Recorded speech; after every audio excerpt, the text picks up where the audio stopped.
Richard Veale was the sheriff of this county for 40 years. One of the longest terms for sheriff in California. It was certainly a record. R.R. Veale owned a ranch in East County near Brentwood. When he became a sheriff, he continued to be a partner, and his brother became a partner for him. He was only 30 years old when he first ran for sheriff. He was a Republican, and the Republican Party asked him if he would run. Everyone who met him found him fascinating and soon liked him. There were very few enemies. He was a small man in size, but built with a very large muscular chest, a bright smile, a mustache under his nose. Sheriff Veale was one of the founders of the California Association of Sheriffs. And one of the interesting things about being sheriff for 40 years is the particular 40-year span covered a huge amount of wonderful history. He saw our county through World War I, through the Great Flu epidemic. He was the sheriff when the Great Depression hit. Now, the courthouse that we now call the Finance Building was built, designed by Sheriff Veale. It was built in 1903. The little jail in the back, he wanted on the top of the building, and the architects explained that it was too heavy, it could not go up there. Even though this was a rural county and people thought it was maybe just a quiet place for farmers to be, we really did have serious crime. Being a county with a river made things a little bit different than it would have been for the average sheriff. The river was actually a roadway, and things that went on the river were very interesting. Prostitution, for instance, was mainly, for many years, on barges on the river were small houses of prostitution. Rum runners, liquor runners of all sorts used the river. Dead bodies were always washing up on the edge of the river. And in those times, Sheriff Veale was called upon to be a true crime fighter and crime solver.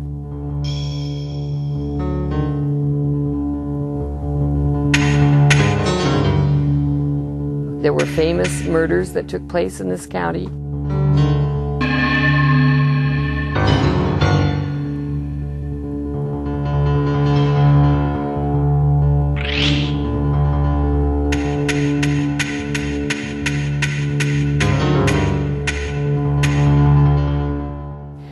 One was in Walnut Creek, a very famous murder that's been written up in all the famous murder books around the world, called the Glove Factory murder.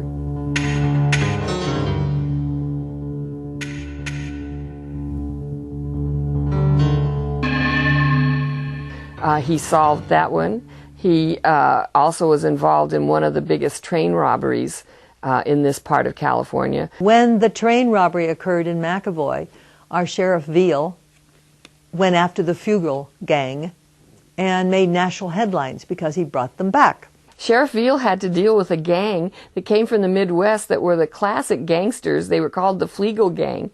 And when things got too hot for them in the Midwest, they would come here to the Pacific Coast and hang out for 2 or 3 months. And they came to Contra, Costa County on more than one occasion. And Sheriff Veale had to deal, just like he was a Chicago police detective, he had to deal with these organized criminals who had a specific purpose. During Prohibition, they were a bane to every law enforcement, and there was just as much excitement here as there ever was in Chicago or New York or New Jersey. Sheriff Veale was very, very ahead of his time. Long before other counties were doing fingerprinting or forensic information, he was doing this. He was far ahead of most of his fellow law enforcement officers. Sheriff Veale was a very, very important person in a lot of fields. He was a real estate man. He owned property. He was on the real estate board.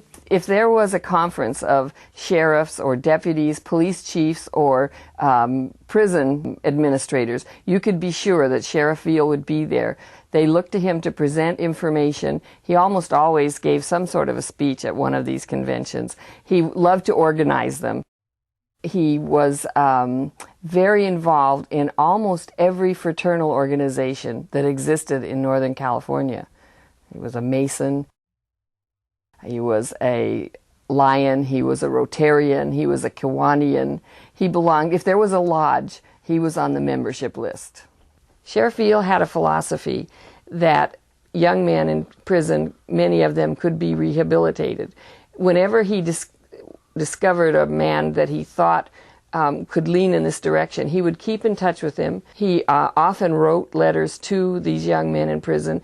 He always believed that if a man worked very, very hard, if he took care of his family, took care of his job, that everything else would take care of itself. He was definitely on the cutting edge of a science that didn't even have a name yet, which eventually became penology.